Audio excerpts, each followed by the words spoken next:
I slept like I used to sleep years ago. Like a miner or a soldier. Empty, dead tired. Then I saw Tessa, my darling little daughter. But no matter how hard I tried, I couldn't recall her face. I reached out to her, but she just kept getting further and further away. Then I saw Molly. But she wasn't real. Just the ghost of a memory. "I'm here," I cried. But all I heard was laughter. Not hers. "Who's there?" Suddenly, she appeared. Natasha. Just stood there laughing. But her eyes were cold. Then she said something. "Painted red, painted red, painted red." That was just a dream, Sonny. Nothing more. I looked at Marty and I saw the same thing in his eyes as he probably saw in mine. It's time to hit the brakes, to turn back, go home and forget about all of this. Of course, I stepped on the gas instead. Honestly, I wasn't expecting anything good, but this... Ooh, just like a horror movie. I was thinking the same. Appearances can be deceiving. Let's hope so.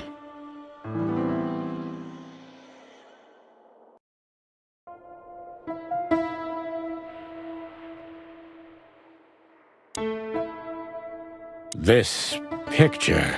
It's very... special?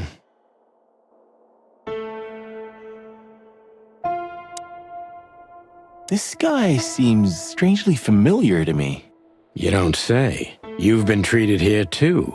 That would explain a lot. Oh, don't be stupid. I'm serious. Take a closer look. No. Well? No, it can't be. Are you telling me it's him? M.B. Davis himself? I'm sure of it, pal. It seems the gossip was true. The eternal king of jazz in a madhouse. Oh, no, no, no. The poor devil. Even if you manage to escape, there's nothing but hills and forests for 100 miles. Imagine how many poor lunatic ghosts must haunt those woods. Ooh, Sonny, you're creeping me out.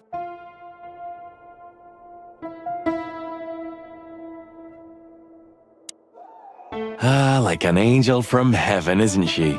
Yeah, half of her's still up there, I think. That's rude. Oh, boo-hoo. Of all the great wild ones. Greetings, miss. Is it really you? Well, yes. Yes, it really is you. The chicken police. I'm afraid so. Of all that's furry and plumey, that's fantastic. Oh, my goodness. Miss, we'd like to ask... Please, don't be scared. I'm just really excited. You know, I've read every book about you and your adventures, and I even collected newspaper articles when I was a little girl. Indeed.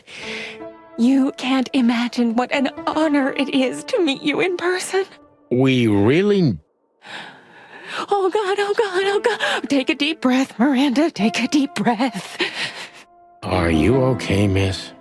Yes, I am. I just needed some air. So, dear detectives, Santino and Martin, what can I do for you? Well, miss, we have some questions, if you don't mind. I'd love to answer all of your questions, detectives.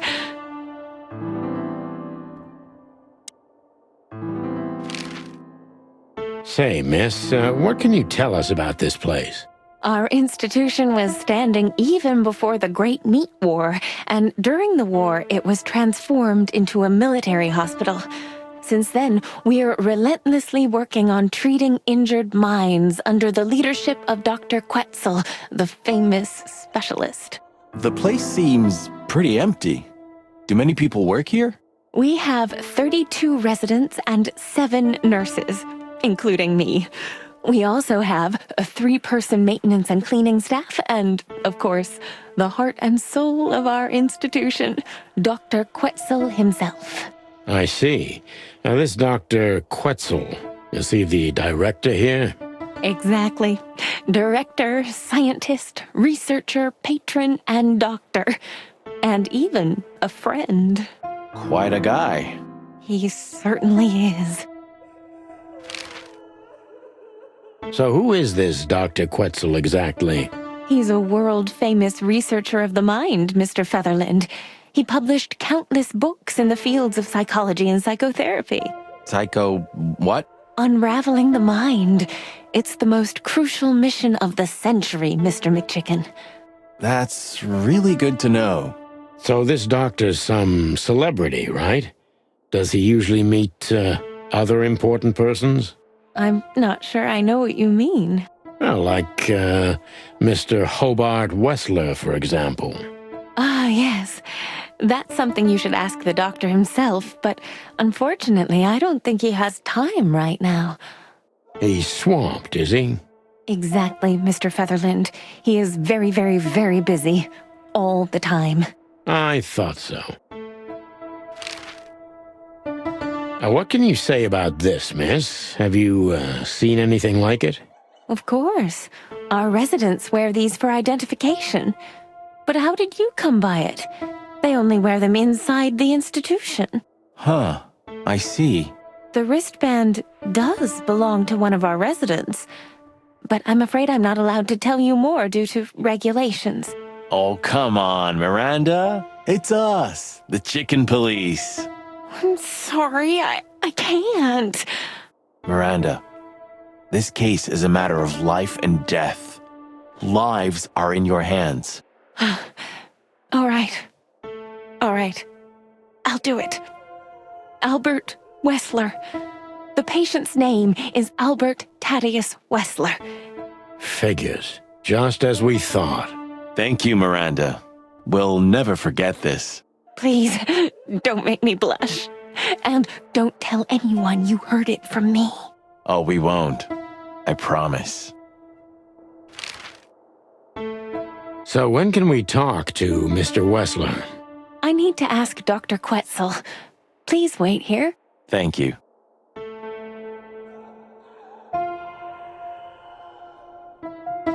We should go to reception first. Let them know we're here. Dr. Quetzal will see you.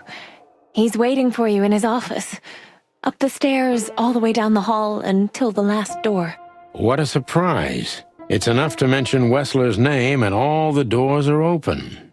I wouldn't want to get mixed up in this, but do you think Albert is in danger? Danger? What do you mean? We haven't heard from him since he disappeared, and we're really, really worried. I see. We don't know yet, miss, but let's hope for the best. Great wild ones protect him. Where is he? No idea, Marty. The smell of all that's furry. I'll never get used to it. Well, reptiles have a disgusting body odor, Marty, but they feel exactly the same about us. Exactly. Great wild ones, you scared the hell out of me. I already sensed your arrival from afar. You know, snakes have a different sense of smell, and birds used to be our prey once upon a time. Well, yeah. Luckily, we're living in civilized times. Lucky. Please take a seat. How can I help you, gentlemen?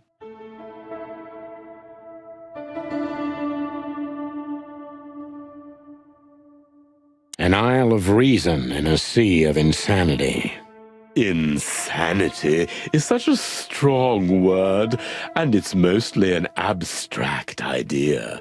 Where does insanity start, and how long is one not insane? Interesting questions. Am I normal, or are you? Maybe neither of us. You see, that's something I think about a lot nowadays. If you like, I can give you an appointment. Oh, this is your chance, Sonny. Don't miss it. We're already here. Marty, clock up. Why do you have bars on your windows? Because it's a room like all the others, and I'm just an animal too, like all our residents. With the significant difference of you being a doctor and not a patient. Am I right? It's not as big of a difference as you'd think. Your office is rather Puritan. Simple, I mean. Ain't that the truth? Well, yes. I can't let my mind wander from my work. I only keep what's essential in my office. I see. That makes sense. To be honest, gentlemen, your visit is anything but a surprise. I could even say I was expecting it.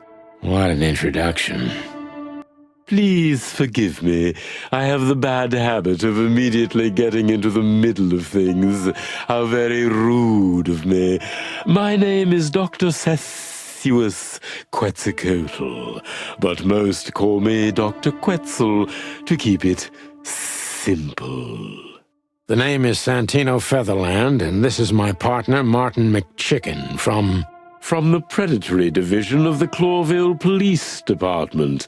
Your fame is one step ahead of you. We're used to it. Certainly. We have some questions about one of your patients, if you don't mind. We'd like to talk to him, if that's possible.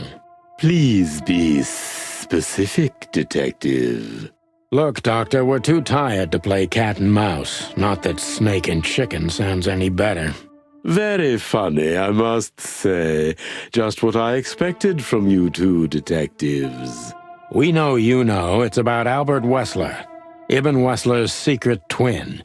Ever since we've said his name, all the doors have miraculously opened.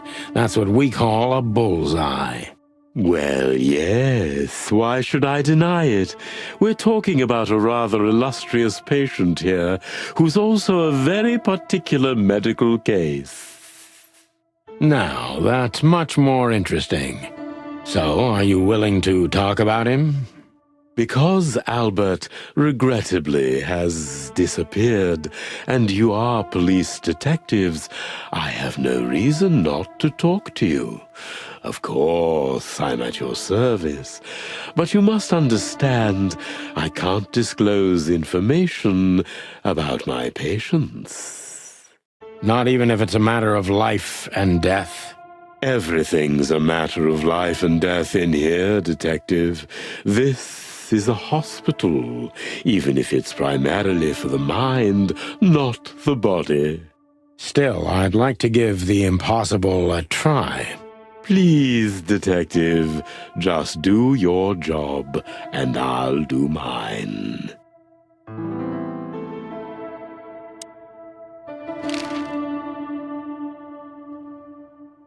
What kind of a place is this exactly? I assume it wasn't built as an insane asylum. It used to be a mansion. Construction started during the occupation in 622. Then it stood empty for almost a century, until finally it went to the crown of Clawville when Hector's great-grandfather took the throne. The rest is history. How long have you been working here? I've worked here for more than 30 years, but it's been in my family's possession for almost 150 years. So if I count correctly, as soon as it went to the crown, it was seized by your family. That's almost accurate, Mr. Featherland. What a lovely inheritance. Tell me, Doctor, do you know Madame Zavas? Just like everybody else, I've heard of her, but I never had the pleasure of meeting her in person. I'm sure she's an interesting case. Oh, you can be sure about that. I'd gladly get you two together if I had the chance. A spare cell would suit her very much. Is that so? As it turns out, she likes small, narrow, secret places. Oh, I see. What a coincidence. How long was Albert a resident of the institution? For quite some time. His first symptoms surfaced in his teens.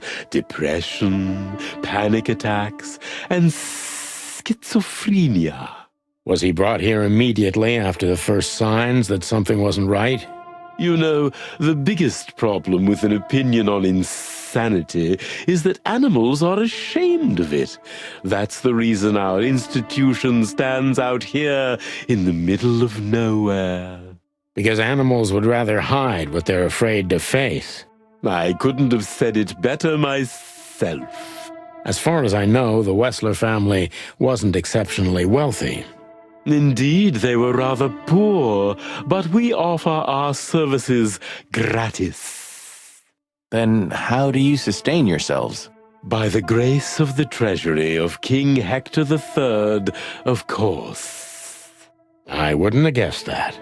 My family and the royal dynasty had always been on good terms, Mr. Santino.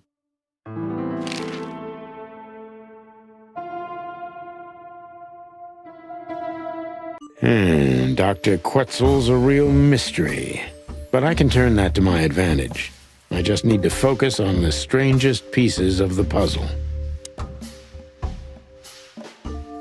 So when did Albert become a resident of your institute? Albert and Hobart, or Ibn as you call him, arrived here almost exactly 4 years ago. Could you describe that day more specifically? It was not long after New Year's Eve, maybe the first week of the year, if I'm not mistaken. It was sleeting that day. Wind was banging incessantly on the windows. The power was going out for short periods of time. What was your first impression of them? I already knew the Wessler name. I knew who they were. Or at least I knew one of them, Hobart Wessler. He was famous. Gangster, moneylender, celebrity, lover. And Albert? He was new to me, an invisible gray ghost. The family had tried to keep his existence a secret. Why? Because they were ashamed of him, of course, Mr. Featherland. That's how it usually is. What was your first impression of him? He was silent, but observed everything that surrounded him. His eyes were constantly moving, never stopped for a second. Was he afraid? I wouldn't say so. It seemed to me that he wanted to move into our institution voluntarily. It looked as if he couldn't wait to be here, alone, locked up in silence and darkness. Didn't you think of that as unusual? Of course I did, but who am I to judge? It was rather special treatment. What kind of special treatment did Albert get? You know, if an institution like ours has to accept a Wessler as a guest, there's bound to be some favoritism. And complete secrecy, I guess. Yes, but that's the case for all our patients, Mr. Featherland. Of course. So in what way did he receive more than the others? Basically, we don't admit anyone into our institution without a complete and thorough prior assessment. In the case of Albert, we put that aside. So you didn't even know if he had anything wrong with him? Initially, no. He was more of a guest than a patient.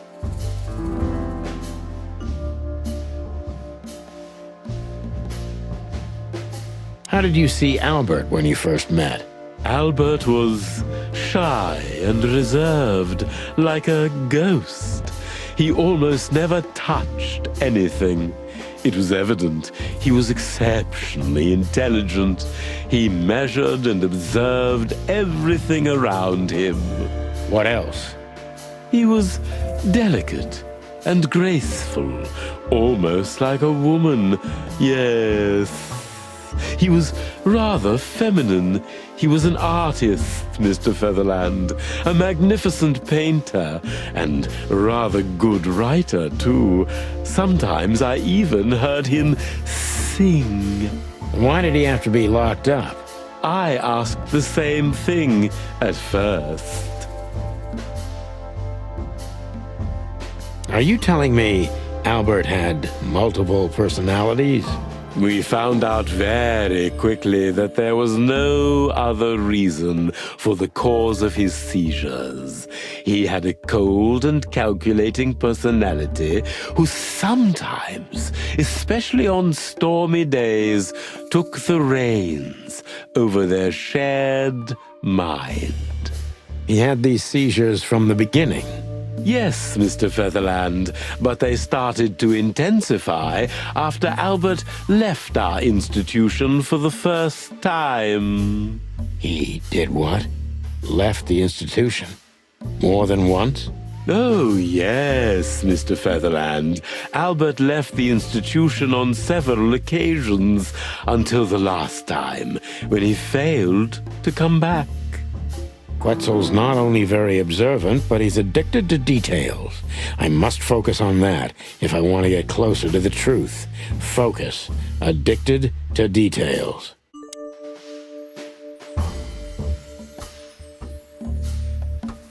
When and why did Albert leave the institution for the first time? It was about 2 years ago. Mr. Hobart Wessler appeared and demanded we let his brother go free. Naturally, we obliged. We had no idea if we'd ever see him again. But you did. He returned the same day. Albert was ecstatic. He was unrestrained. I could almost say happy. That was unusual for him? I had never seen him like that before, Mr. Featherland. He just smiled and stared at the empty wall for hours. Did he ever tell you what happened to him outside? Of course he did. Albert and I had a good relationship. He was working on a painting for his brother. Was it a painting of a lovely lady cat? Oh, exactly. So you already knew about that. Yes, Dr. Quetzal, I've seen it.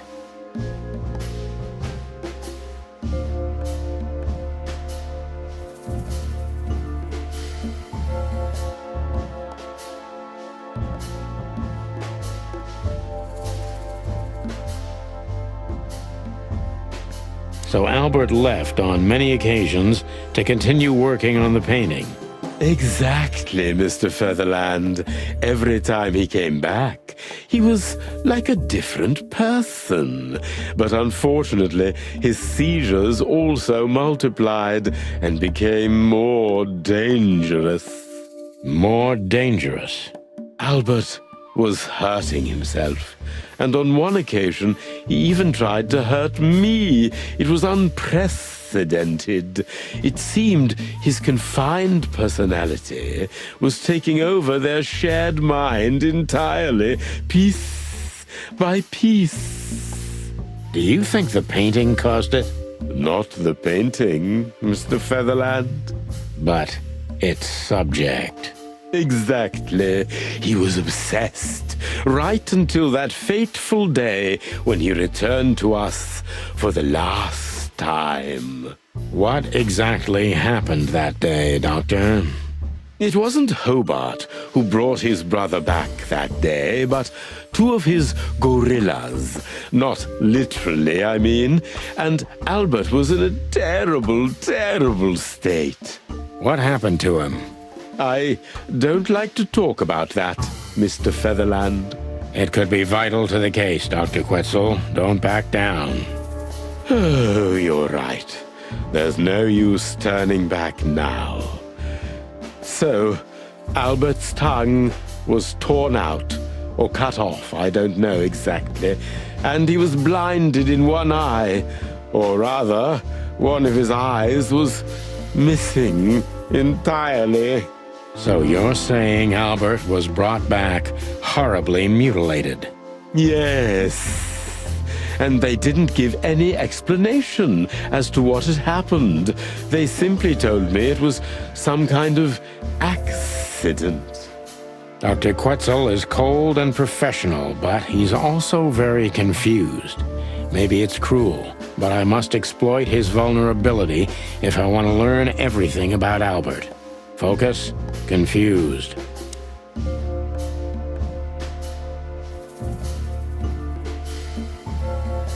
Maybe it's not easy for you to talk about it, but did you examine his wounds thoroughly? I'm not that kind of doctor, Mr. Featherland, but even I could determine his tongue was either cut out or bitten off, and his eye was gouged out. He also had several broken bones. But there's no doubt it wasn't an accident. I don't believe it was, Mr. Featherland. I totally agree.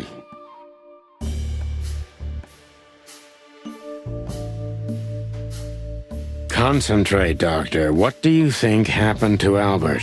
I'm sure it was Hobart. He ordered his men to mutilate poor Albert. But why would he do that?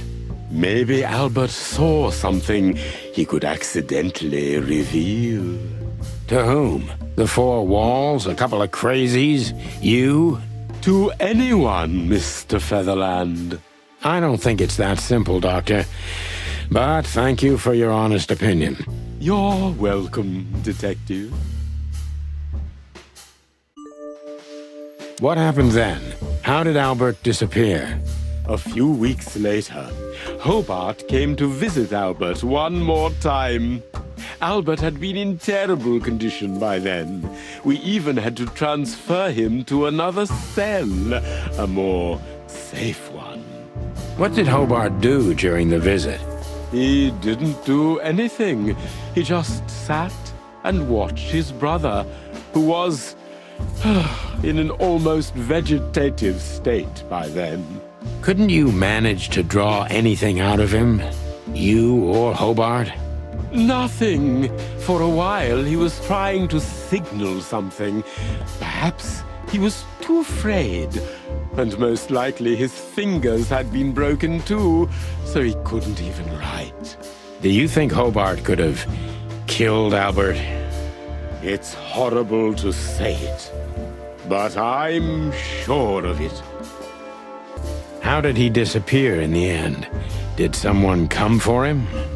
That's what's most eerie about it all, Mr. Featherland. He simply disappeared. His door, which only I had a key for, was open. Did anyone see anything? No one. We interrogated the staff, even the patients. He simply vanished off the face of the wilderness. We don't know what happened to him. Unfortunately, I have a hunch. Thank you, Doctor. You've been a great help. Oh, well, I'm glad I could be of help. But please, I now must attend to my work. We understand, Doctor. Thank you.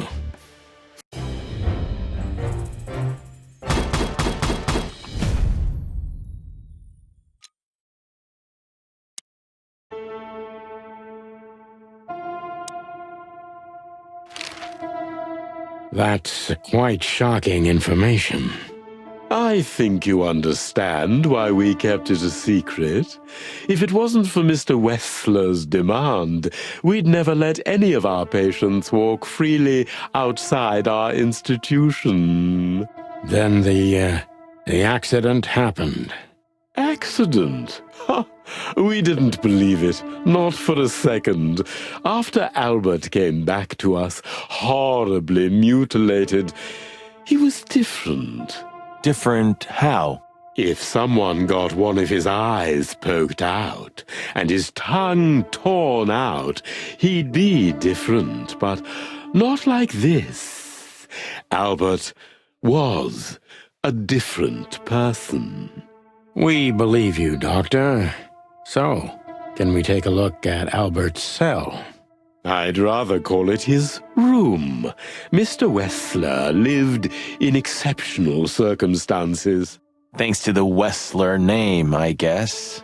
Yes. Well, we try to make all of our patients stay as comfortable as possible, but Albert certainly enjoyed special favoritism.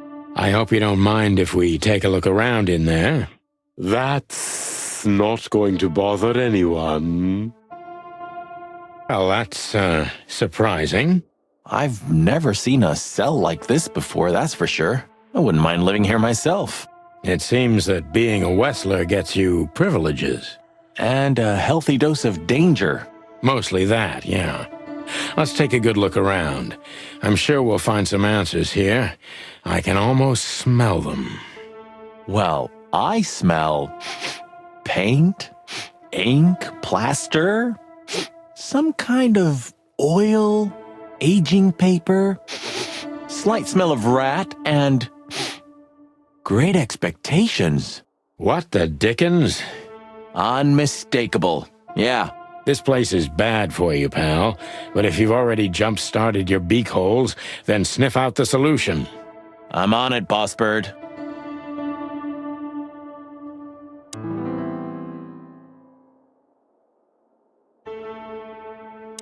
No way! Is this some kind of puzzle? I don't think so.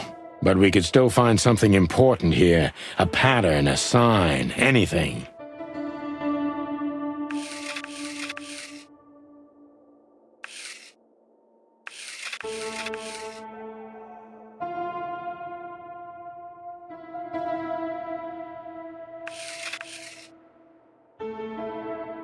No way! Is this some...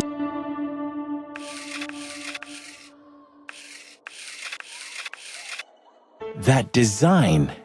It's like two letters. Exactly.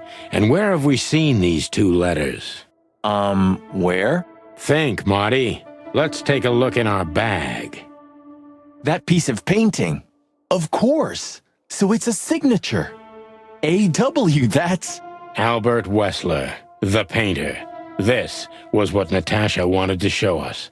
The link between Ibn, Albert, and her. It all started with the painting. Yeah, and it'll end when we find the painting. With Ibn Wessler. Maybe, but I have another theory, too. You know, I don't think he had it so bad in here. You mean apart from being separated from everyone you love in an ancient mansion filled with madmen? You're right. As always. A small window, a small hope.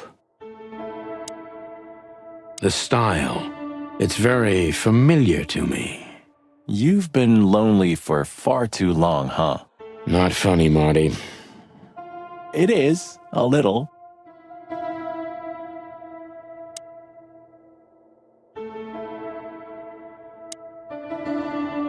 Identical twins. And looking at it, they may have easily loved the same woman. 2 men and 1 woman. Nothing good ever comes of that.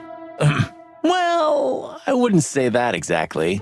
Of all the wild ones, Marty, please, stitch up your beak, okay?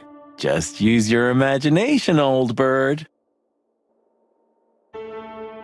Scribbles, newspaper articles, study papers, poems, perfect chaos.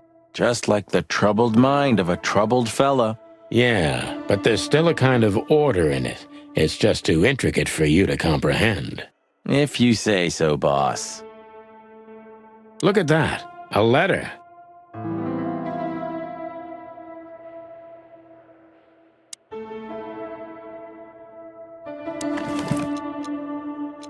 Identical twins.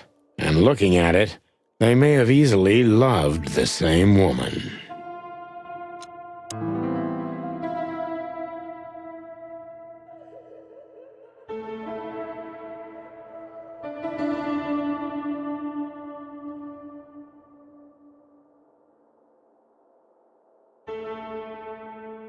Albert was madly in love with Natasha and would have done anything for her. I'm afraid he did exactly that. What do you make of this? Apart from the fact the guy was totally insane? I don't know. What should I? That maybe we've been chasing the wrong person all this time, Marty. What do you mean? Everything will be revealed soon. Why do you have to be so melodramatic all of a sudden? If I'm right, this'll flip the whole case upside down. What's that, Sonny? A blurb from some horrible novel? I just have to think things through before I come to any hasty conclusions, Marty. Ugh, you're killing me. So, what now? Where to? Back to Clawville, where we can finally put all the pieces together. You're driving me crazy. But all right, let's go home.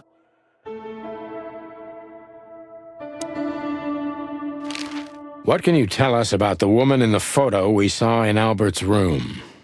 Do you mean Miss Natasha Katsenko? Well, yes. I don't know much about her, but everyone heard her name and her voice around here. Did she ever visit this place? Never. But if you ask me, Natasha probably didn't even know Albert was a resident of our institution. And Albert, did he mention her often? Constantly. It was obvious he had an affection for Miss Katsenko, but I wouldn't have thought for a moment he could escape because of her. I wouldn't jump ahead, Doctor. Something else could be behind Albert's disappearance. Do you think so? All the signs clearly indicate this. Maybe they do, Doctor, but in my line of work, logic's not always the best advisor. In 99% of cases. Exactly. But this one typically belongs to the remaining 1%. If you say so. So, detectives, have you found what you were looking for? I'm afraid we have, Doctor. And more. I wouldn't dare to say I'm happy to hear it, but I'm glad to be of service to you. Well, thanks, Doc. I hope I don't offend you by saying I hope we're not going to meet anytime soon. Not on account of either of our jobs, am I right? Exactly. Farewell, Miranda, dear. Lovely to meet you. So, you'll remember my name? Marty McChicken never forgets, ma'am. Oh, Furry gods. Let's go. Goodbye, miss. It was a pleasure. goodbye, gentlemen, and happy investigating. I'm sure it'll be fun. If there's anything I can help you with, please just ask. Thank you, Miranda. You've already helped enough.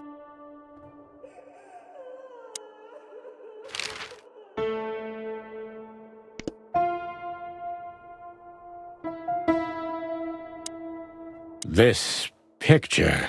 Well, it must have been made by one of the patients, so it's understandable. It's the handiwork of our director. He's not only a scientist, but he's a great painter, too. I see. Well, it's lovely to have a hobby, right? That's right, Marty.